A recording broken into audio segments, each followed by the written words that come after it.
Bienvenidos al canal de Aprendiz de Excel. Hoy vamos a explicar cómo rellenar con degradado objetos o formas en Excel. De tal manera que aquí en el ejemplo que hicimos de Fubiados, en que íbamos a jugar a una partida, cuando aceptábamos un color se nos marcaba amarillo y verde y lo hacía de forma automática. Incluso si fallábamos, este se marcaba en rojo y este amarillo y verde. Y esto queremos que lo haga de forma automática asignando un botón o cuando cambiemos un valor. Entonces si queremos vamos a un libro en blanco y lo hacemos paso por paso. Lo primero que tenemos que insertar es una forma, que nosotros vamos a coger esta misma. Esto es importante, que es cómo llama esta forma, que la llama rectángulo 1. Vamos a insertar cualquier otra, por ejemplo esta. Como veis lo llama elipse 2 y esto es importante si queremos renombrarlos o para cuando lo vamos a llamar por Visual Basic. Entonces, si queréis vamos a Visual Basic, que aquí en programador, que si no lo tenéis, personalizar cintaciones y sacáis la pestaña de programador, bueno, y venimos a Visual Basic y vamos a insertar un módulo muy sencillito para hacer esto. Entonces, el módulo lo podemos llamar como queráis, nosotros si queréis lo llamamos relleno. Y entonces tenemos que definir una variable, que la variable va a ser forma as fill format. Perfecto. Lo podéis llamar como queráis, nosotros lo hemos llamado forma porque, bueno, la forma se la tenemos que asignar a algo, a un objeto, en nuestro caso, en la hoja activa, pues nos vamos aquí a Shapes y .range. Y aquí, si tuvierais varios objetos, lo podréis coger esto con un array o podéis renombrar todos los objetos a la vez. O bueno, nosotros como solo vamos a tener ahora mismo un objeto que se llama rectángulo 1, este 1 incluso lo podéis meter en una variable, que es lo que hacíamos nosotros. El 1 se lo asignamos a una i, la i la definíamos antes en función del valor de lo que había elegido la persona. Bueno, esto se pueden hacer muchas variables. Entonces, la forma, lo que hemos rellenado, que la forma es el relleno. Es a lo que le estamos llamando. Entonces, con esta forma le decimos que punto toColorGradient. toColorGradient y le tenemos que decir cómo lo queremos. En nuestro caso lo vamos a querer vertical. Vosotros podéis coger el que queráis, ¿de acuerdo? Vertical y ahora aquí width.gradient_stop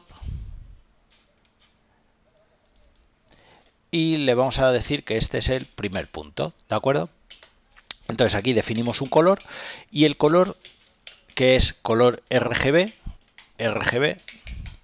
esto lo tenéis en la paleta de colores, pero básicamente del 0 al 255, cuánto rojo queréis, cuánto green, o sea, cuánto verde y cuánto azul.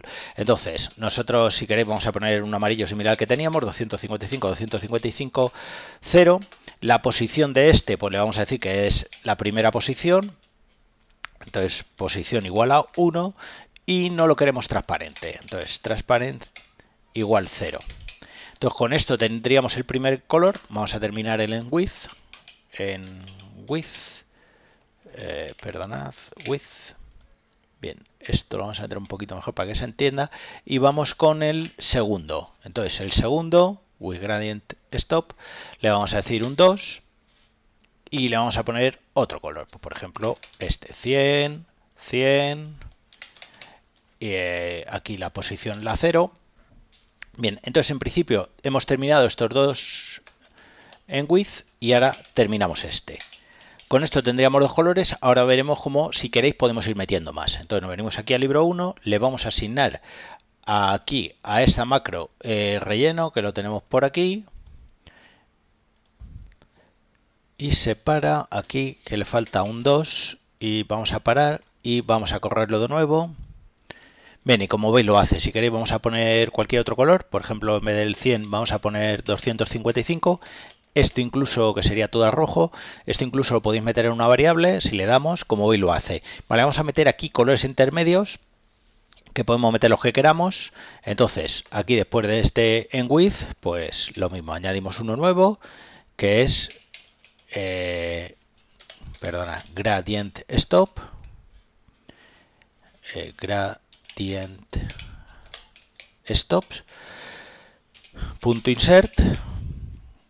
Y aquí le vamos a decir que es RGB, dos puntos, igual a RGB, y le decimos el valor que queráis. Pues por ejemplo, un blanco intermediario, 255, 255, 255, Y ahora le tenemos que decir la posición y si lo queremos transparente. En nuestro caso la posición podemos poner también la que queráis, también la podemos meter en una variable position, dos puntos, igual a, pues por ejemplo, 0.4. Entonces si queréis vamos a probar esto y como veis lo hace. Bueno, pues esto es todo. Si os ha gustado el vídeo le dais a me gusta. Si queréis os suscribís y si tenéis cualquier duda nos lo ponéis en los comentarios.